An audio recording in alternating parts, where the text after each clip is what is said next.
Okay, good afternoon. We'll get started. So I think this is our sixth seminar, OERC seminar of the year, about that.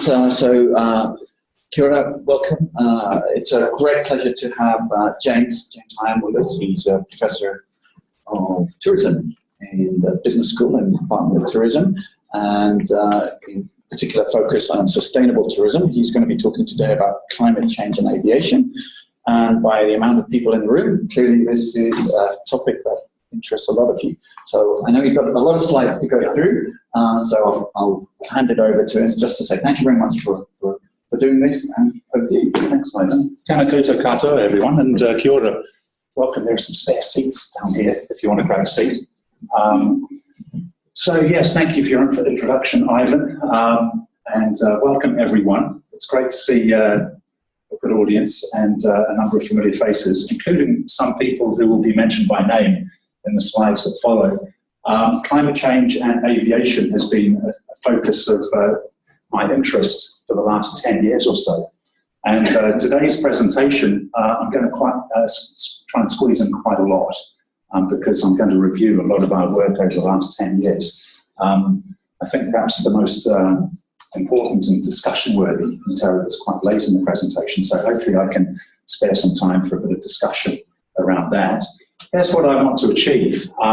In 2009, I initiated a research program looking at aviation and climate change in New Zealand's long-haul tourism markets. And when I talk about tourism, I talk about aviation markets, including leisure travellers and also business travellers, and us academics who travel a lot. So I'm very inclusive in that respect. What I want to do in the seminar today is I want to begin by briefly overviewing the problem. And it is, I think, quite a significant problem, a challenge that we can't ignore. It's been ignored for too long already. And then I want to talk about some of the research approaches that I've taken in collaboration with various other people in New Zealand and elsewhere. So I want to focus on individual responses, which was the initial focus of our work, looking at how individual travellers think about internalised climate change and respond or not to their concerns. I want to talk a little bit about industry accountability and industry responses, how the airlines and aviation industry generally is responding.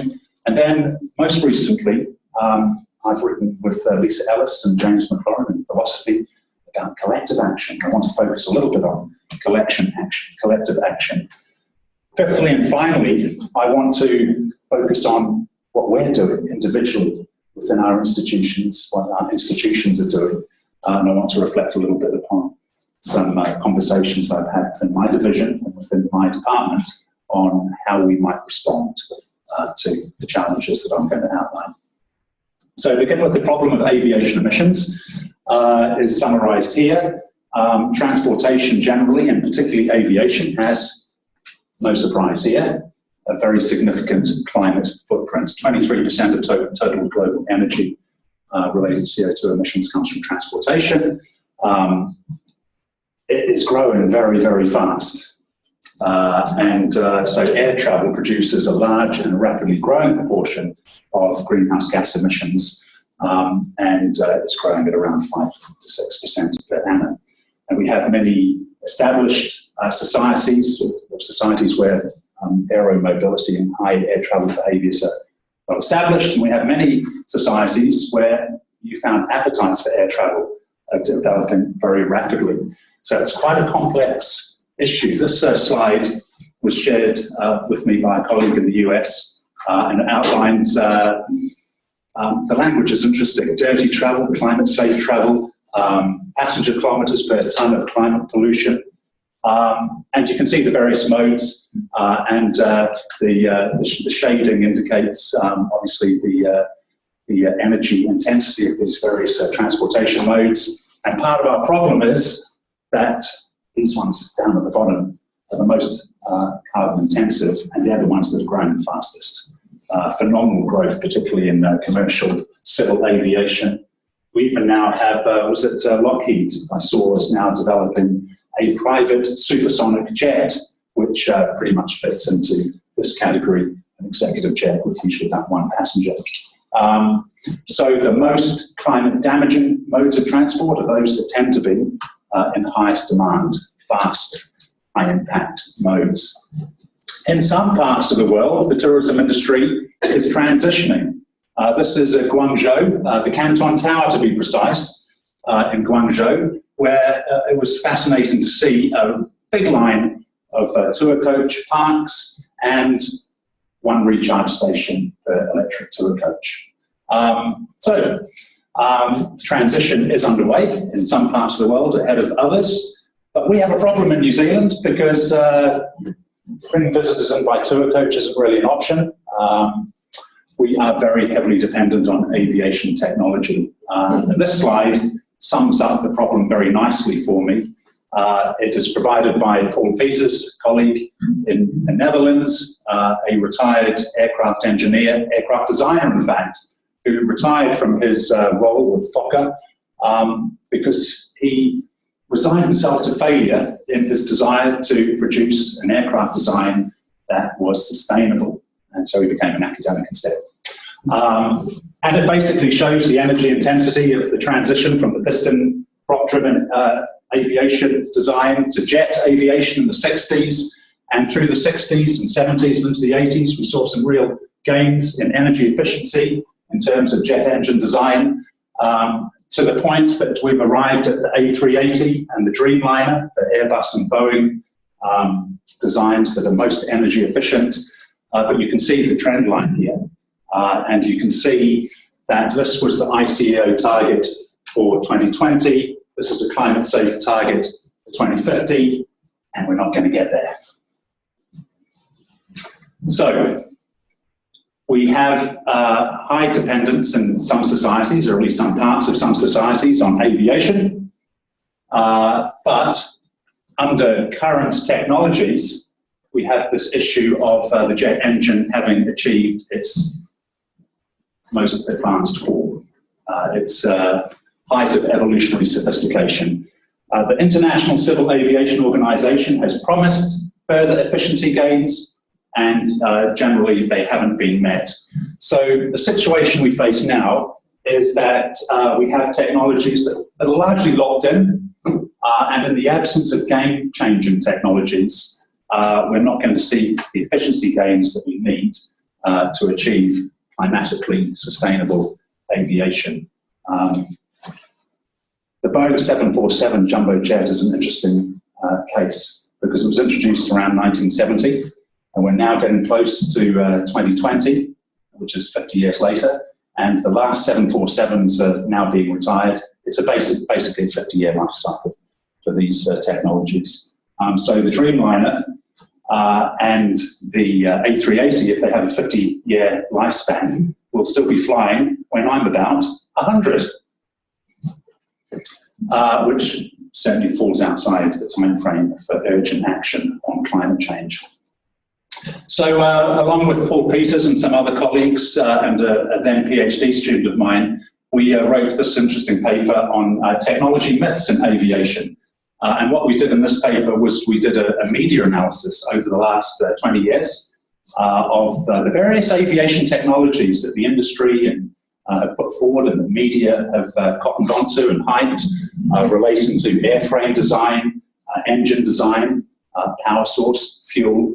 And we found that the media had really hyped up and created these myths of promised aviation technologies that would make aviation move on to a sustainable emissions pathway. And in every single case, those technologies have been promised and hyped and then have fallen off the radar and not come to fruition. Meanwhile, whilst we have this situation of technology lock-in, growth in the commercial fleet is growing beyond your wildest dreams. In fact, every 20 years or so since 1970, the commercial fleet of jet airlines, jet aircraft, has doubled from 3,700 or thereabouts in 1970 to 9,100 in 1990 and to 21,000 in 2010. Greater still has been the distances people have travelled across these decades. Revenue passenger kilometres have increased ninefold from 1970 to 2010. 500 billion revenue passenger kilometres in 1970 to 4,500 billion. The numbers are quite mind-boggling. The numbers of zeros are quite crazy. So humanity flew 4,500 billion kilometers in 2010. It is expected that by 2030, the global fleet will have doubled again from 2010 to 40,000 civil aircraft, producing 10,000 billion revenue passenger kilometers. That's humanity in 1 year flying to the sun and back close to 67,000 times. That's a lot of aero mobility. It's quite interesting to contemplate whether we need to fly that much. That's a lot of kilometers, and that's a lot of emissions. So last week, I read this, Flight Radar 24. On June the 29th, a month ago, for the first time recorded over 200,000 aeroplanes in the air during one 24-hour period. 202,157 to be precise, tracked in real time, busily flying around the globe. Quite phenomenal. So, the International Civil Aviation Organization has said even under the most aggressive technology forecast scenarios, the anticipated gain in efficiency from technological and operational measures does not offset the expected growth in demand-driven aviation. That's an understatement. That's a big understatement. In 2016, ICO conceded that aviation emissions will probably grow by 300% by 2050 unless action is taken. So action needs to be taken. Here's the situation in a nutshell. We are dependent on high carbon mobilities, transport modes. There's increasing demand for speed and distance. We're traveling faster and further than ever before. Those who are flying, that's an interesting statement in itself to think about who is flying. Those who are flying more than ever. Actually, I'll probably come back to that point. And the major problem is that air travel has been omitted from global efforts to mitigate CO2. So even post-Paris, aviation and maritime slipped through the net. So my research program initially focused on individual responses, and I've presented seminars on this before, so I'm just going to really sketch over this. We produced a series of papers with Scott Cohen, Christina Cavalier, focusing on the flyer's dilemma, which is this idea that air travellers maybe, in most cases, are acutely aware of climate change, and so they face this dilemma about the personal benefits of their air travel set against the collective negative impacts of climate change, which is being driven in significant part by those very same air travel behaviours. We undertook studies in some of New Zealand's key European markets to see how members of those societies were thinking about processing, internalising climate change, and whether or not that might have been having a bearing on their decisions around flying, decisions around travelling to such a distant place as New Zealand. And so a few summary slides here. Firstly, many of them spoke about their air travel behaviours being logged in. Interesting statistic at the top here. 94% of the world's human population has never flown. They've never actually stepped on an aircraft. So 94% of the global population is managing without flying. Interesting point. That's not to say that they don't want to fly. Maybe they do want to fly, but it's a small percentage of the population that is responsible for a huge carbon footprint. So in these European markets, Norway, the UK, Germany, we studied initially, air travel was seen to have evolved from an extraordinary event, something that was infrequent and something to plan for and save for and look forward to the domain of an everyday locked-in social institution. And Randles and Manda have said that getting on an aeroplane has become as routine as getting on a bus or getting on a bicycle or walking to the corner dairy. our social connections have become ever more networked and spatially stretched out across international borders, across countries, across continents and around the globe. Air travel has become embedded for many people, such that events that formerly would have been celebrated at home now a good excuse to fly. For many of my friends in the UK, for example, these sorts of events are quite routine. Flying to celebrate a birthday, to go and watch a game of football, to celebrate anniversaries and such like. Increasingly, we're seeing leisure travel being masked by or linked to business travel, work-related travel, which is probably familiar to many academics who living in a place like Dunedin, New Zealand, tend to link air travel for academic purposes with catching up with family and friends and colleagues and acquaintances in far-flung parts of the world. Secondly, as we know, attitudes do not translate into behaviours. There's a vast attitude-behaviour gap, but the key point of this slide is that it is particularly acute in tourism. So we spoke to many people in Europe who were really concerned about climate change. They were doing something about it in their day-to-day lives, or at least they tried to explain to us that they were. They were trying to use public transport and they're trying to buy local food and etc. and so on. But when it comes to air travel, when it comes to tourism, they park up those environmental concerns. So the issue here is that tourism is largely motivated by escape. Escape from the boring things in life, escape from work, escape from routine, escape from stresses. One of those stresses is climate change. So when people plan to have a holiday, that includes having a holiday from being concerned about climate change. So they tend to forget about those concerns. We interviewed people who were climate scientists, and they explained that they feel a bit guilty about flying when they take a holiday, but they fly anyway. So attitudes do not translate across specific behaviour contexts.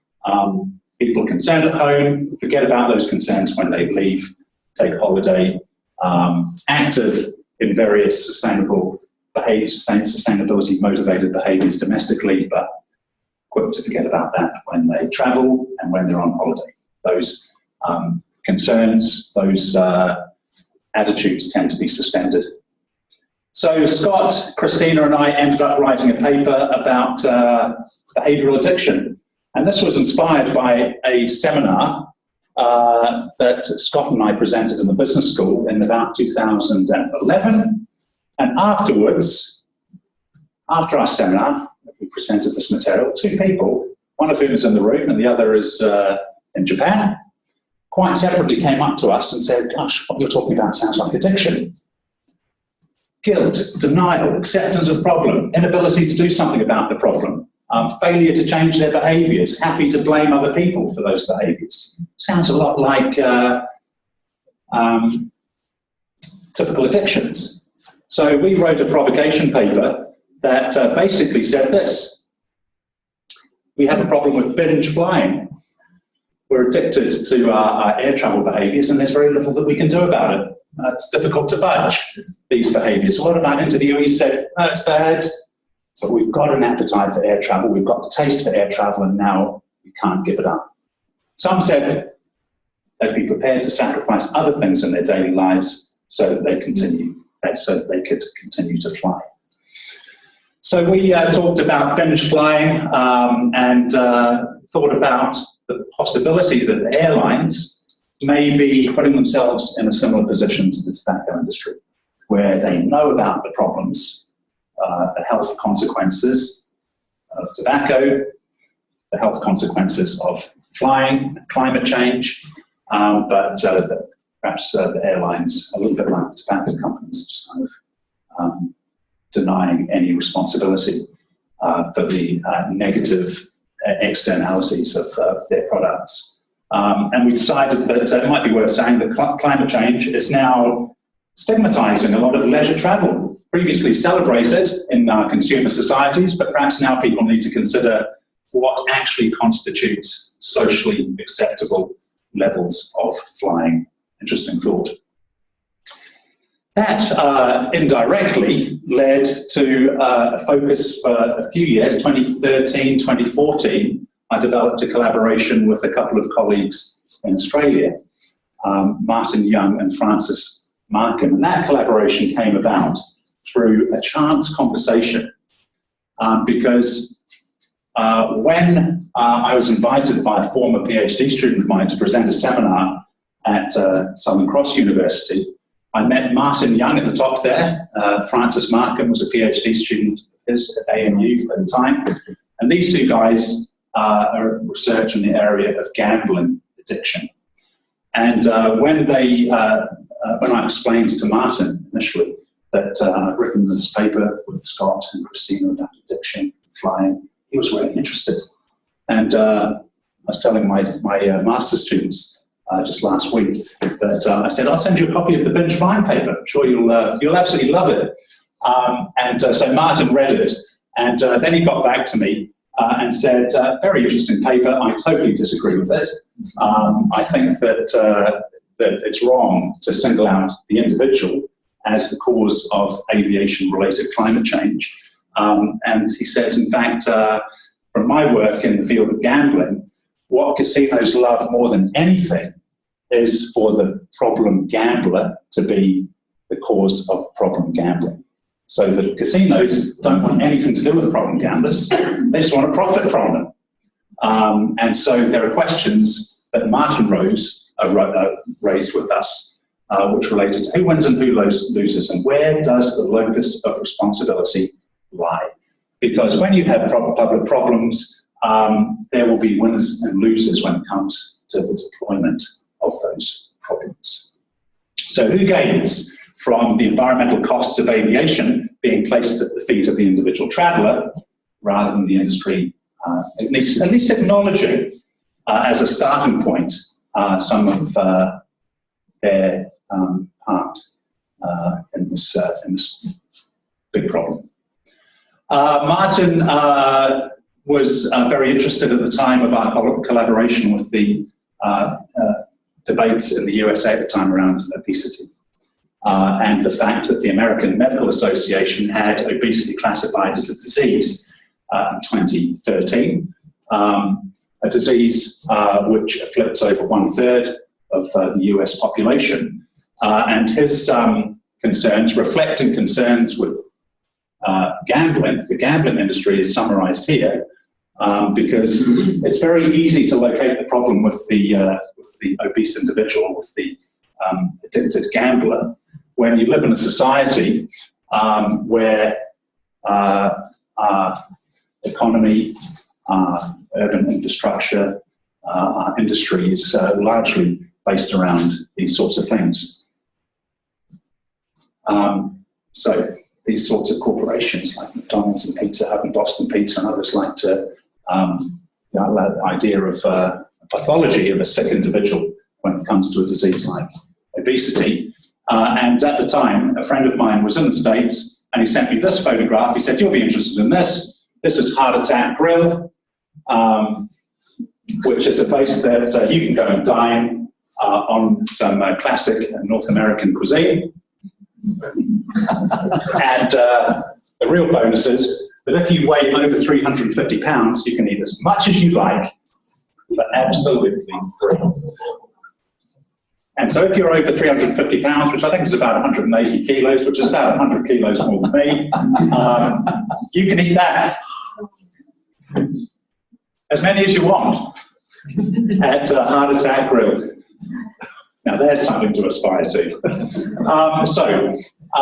Martin, Francis, Ariane and I decided that we needed to write about the flyer's dilemma as the product of structural conditions, our economy, our politics, our society, our technology, rather than saying that we've got this vast global aviation industry and it's driving climate change and we individuals have to feel really guilty about that when we fly. So when it comes to industry accountability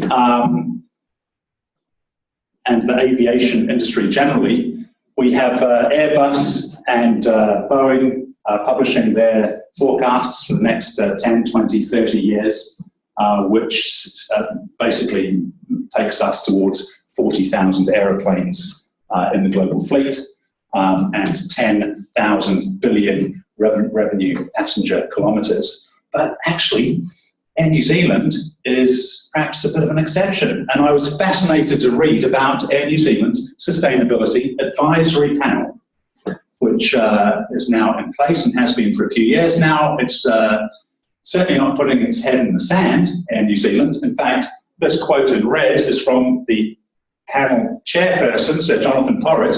And when you read that, when I read that, I thought to myself, I never thought I'd see the day when an airline would officially make a statement like this. The dilemma for anyone who cares passionately about addressing the multiple threats of climate change: either stop flying altogether or fly as little and as discriminately and responsibly as possible. That's from Air New Zealand, Air New Zealand's Sustainability Advisory Panel. So I'm quite pleased to say that Air New Zealand is not shying away from this. Air New Zealand is committed to these sorts of things and has now got a strong international profile for really trying to push the sustainability issues. It now has a corporate partnership with the Department of Conservation. Air New Zealand has actually said that at some point, as an organisation, Air New Zealand is going to have to identify how much it can emit and abide by that.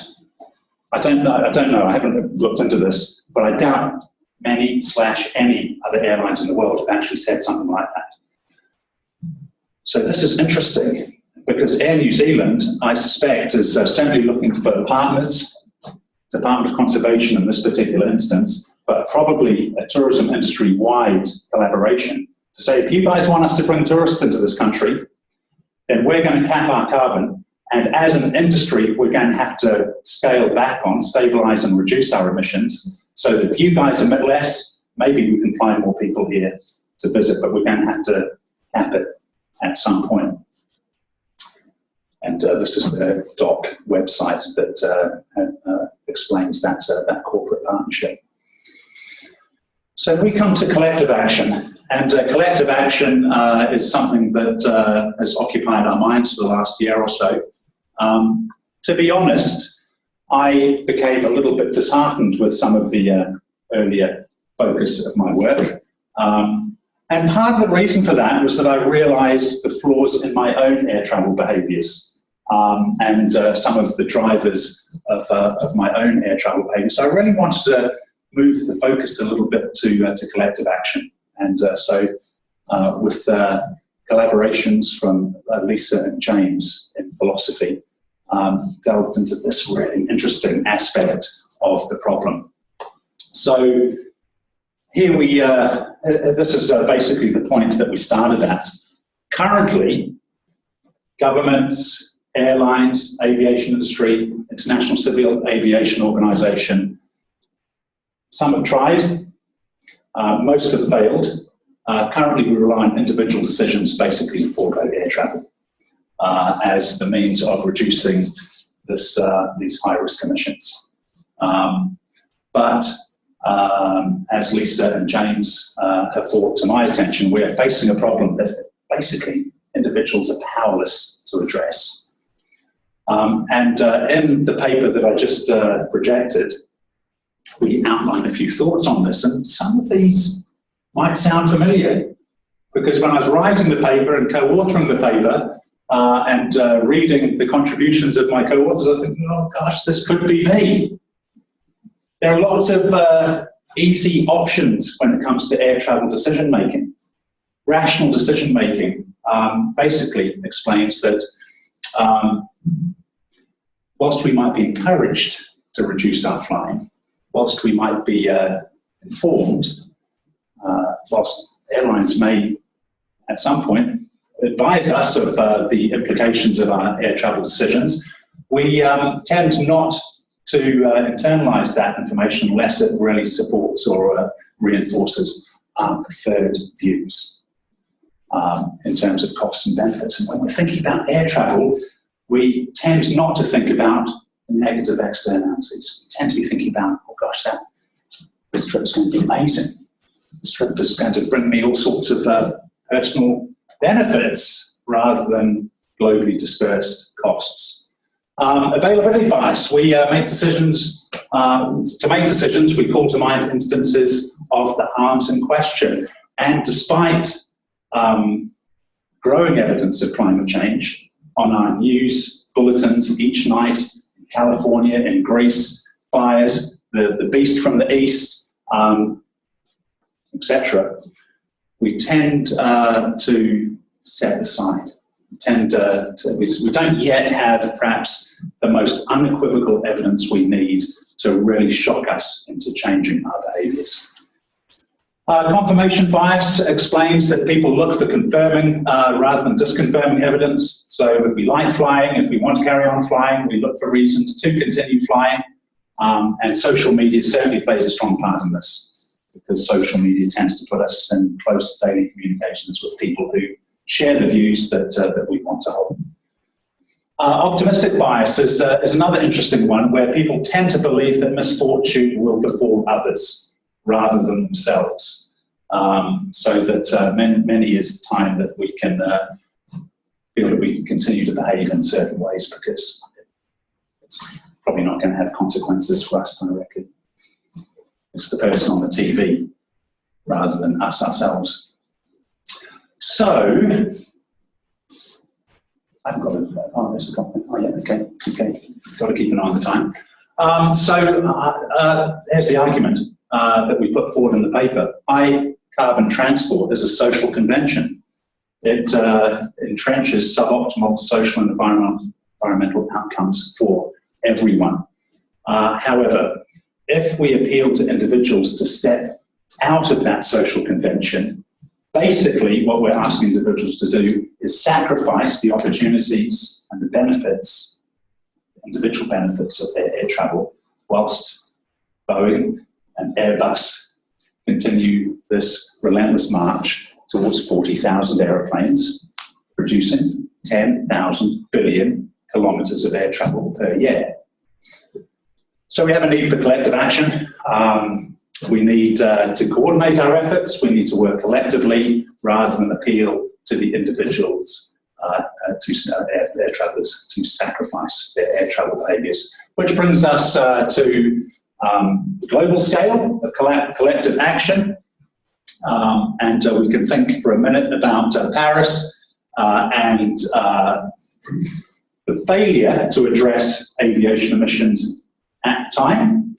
But the United Nations required post-Paris the International Civil Aviation Organization to tackle the problem of aviation emissions once and for all at their 39th General Assembly in Montreal in 2016. And that's exactly what ICAO set out to do, and it came up with CORSIA. You may have heard of CORSIA. This is the Carbon Offsetting and Reduction Scheme for International Aviation. It's been heavily critiqued. It's been heavily criticised. It's, I fear, quite flawed. I don't know if you know about CORSIA, but basically it establishes a future baseline to be set at 2020. So airlines can continue to emit as much as they like, and perhaps are encouraged to emit as much as possible between now and 2020, because the offsetting scheme will be for emissions beyond that baseline. Set at 2020 through voluntary and formal before mandatory phases that take us through into the late 2020s and into the 2030s. It does not require any airline to reduce their emissions at source, which is a major problem, and it is subject to all sorts of distortions and exemptions. Lots of exemptions. I can't detail them now, but there are all sorts of loopholes. So, for example, airlines flying to less developed countries will be exempt from CORSIA, which means airlines could easily reroute their networks through less developed countries to be exempt. It only applies to international aviation, so there's a massive omission there in terms of domestic emissions. So basically, it seems that there is a continued failure at the global level to adequately address the deep cut emission reductions that are required. And this is a nice quote. I like the parallel universe quote, because this basically continues where airlines operate in a world where, dating back to the very earliest meetings of the International Civil Aviation Organization, which, driven by government interests, made all sorts of exemptions on taxes on aviation fuel to encourage the growth of this industry.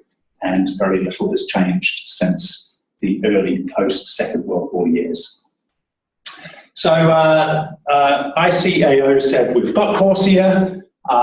It's the first global agreement of its kind, reaching across one industry globally. And they asked that this, suggested that this should be sufficient to avoid what they called a dreaded patchwork of national or sub-global initiatives to address aviation. However, we've done a little bit of work, again, with these guys in Australia, looking at carbon pricing, for example. And Francis led this paper with a really interesting analysis of Australia's clean energy future policy, which began with 23 Australian dollars per tonne carbon price, which included domestic aviation, which increased in 2013 to $24.50 for a tonne. And basically, what we did, particularly Francis's work here, was to track domestic air travel in Australia through to and including the carbon price on domestic air travel, and then afterwards when it was repealed with the change of federal government. And basically we found that if you're going to put a price on carbon, you better make it a realistic one, because basically the airlines, Qantas and Virgin Australia, the domestic Australian carriers, basically the network was so competitive that they just internalised the price of carbon. It was low enough for the airlines to do so, to avoid disadvantaging themselves in a highly competitive domestic market. So the message that we brought out of this paper is that the carbon price isn't going to work unless it's a lot more than 24 Australian dollars a tonne. If you want to reduce domestic aviation emissions, a pilot strike or a collapsed airline is definitely the way to go. Much more effective than a low carbon price. And so most recently, I've been contemplating the question of sub-global and sub-national responses. And I now refer to a more recent research project, collaborative project looking at academic travel emissions. And so I wonder about an institution like the University of Otago and our own air travel behaviours. So I struck up a conversation with Hilary Phipps. We now have a sustainability strategic framework in place. She and I co-presented a seminar to my department colleagues and colleagues in the business school. These are her slides. She's on maternity leave now, so I was rather hoping that she would co-present with me today. But in summary, we now have the strategic framework in place. It's been approved. It's set sustainability targets that can be measured against a 2012 benchmark. That benchmarking includes how much we travel in terms of institutional aviation emissions, in terms of miles, sectors, long haul, short haul, medium haul in between. We can now benchmark at the level of the department or the division, or in this case, the university. Hilary speaks of the various approaches that we might take to addressing our institutional emissions, beginning perhaps with offsetting those emissions that can't be otherwise or immediately eliminated through this kind of elevated hierarchy of increasingly transformative initiatives. And she also speaks of the uptake of Zoom.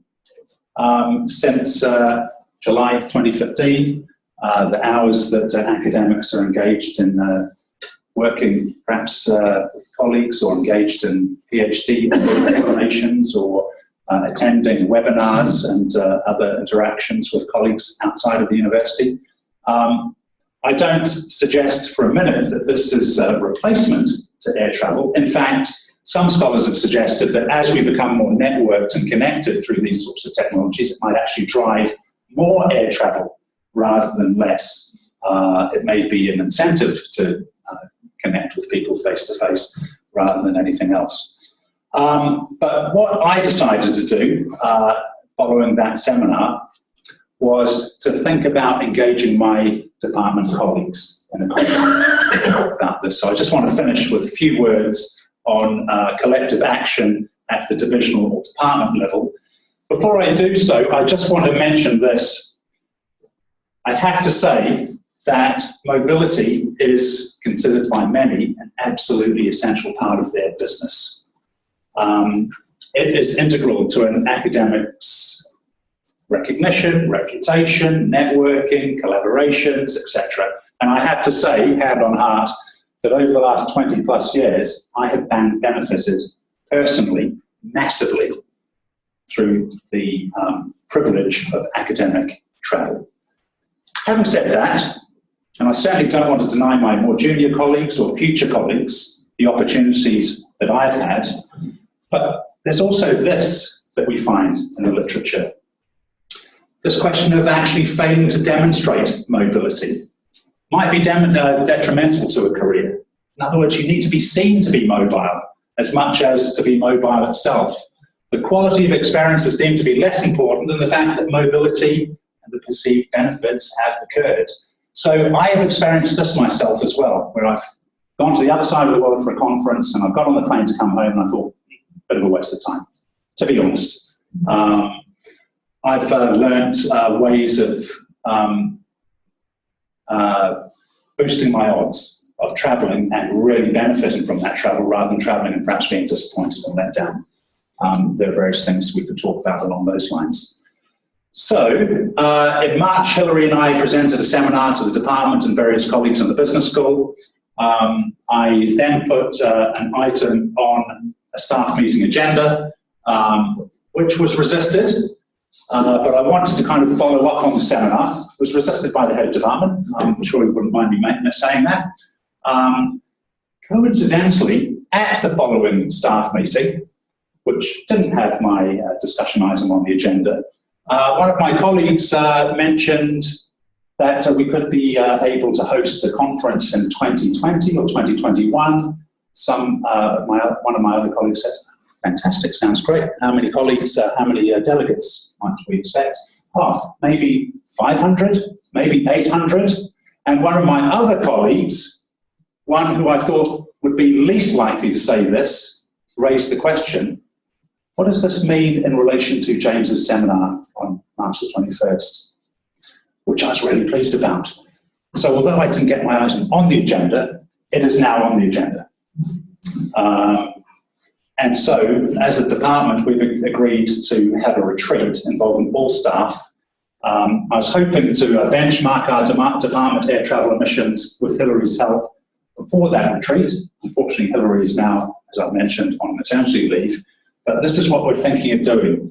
I think we have buy-in, we have a commitment to benchmark our air travel emissions, to look at the reasons behind our various air travel behaviours, so look at purpose of travel, and then review how each of us individually process opportunities and think about and apply for conference leave or other forms of leave that involve air travel, so that we can begin to think about these sorts of things. In other words, to encourage colleagues to think, do I have to travel on this occasion? Do I need to travel on this occasion? Could I use Zoom to be involved in this PhD oral, etc.? Just to, the last thing I want to do is say to my colleagues, you guys can't fly anymore. I've flown lots over the last 22 years, now you guys can't fly. No. But just to begin to internalize some of these processes, these thought processes, these decision processes, when it comes to air travel decision making. And if we can do that, we can then measure and perhaps report on our efforts to stabilize and then perhaps begin to reduce, tail off departmental air travel emissions. couple of slides to finish. A couple of initiatives that I've committed to. I've been able to visit the University of Stavanger in Norway for many years, in recent years. I now have a visiting opportunity at the University of Queensland. By stopping one and taking up the other, I can reduce my annual air travel emissions by 86%. The other thing that I've consciously tried to do over the last 3-4 years is foster collaborations that don't require me to travel to Europe or to North America. So I have existing collaborations in those countries, and I definitely want them to continue. I'm 100% committed, but I have colleagues in the next door office, in the next door department, down the road, across the street, and in a couple of cases here, Eastern Seaboard Australia, and they're much easier to see than going to Europe. And so I'm really trying to focus on the collaborations and connections with colleagues who are nearby rather than far away. I've also experimented with virtual collaborations, and I've had some success collaborating with people who I've never met before and who I've openly said to, I don't want to meet you, with all due respect. I don't want to fly to, in this case, the University of Concordia. I don't want you to fly to Zemene, but I do want to work together. That has actually been quite successful. To finish, some acknowledgements. What I've reported on in the last 45 minutes or 47 minutes has been the product of a wide range of collaborations with various colleagues here and in Australia and further afield, and a number of former PhD students. So I certainly acknowledge all of these people for their just wonderful contributions to this research program, and I hope it will continue. And with that, I'm finished. Okay, thank you very much.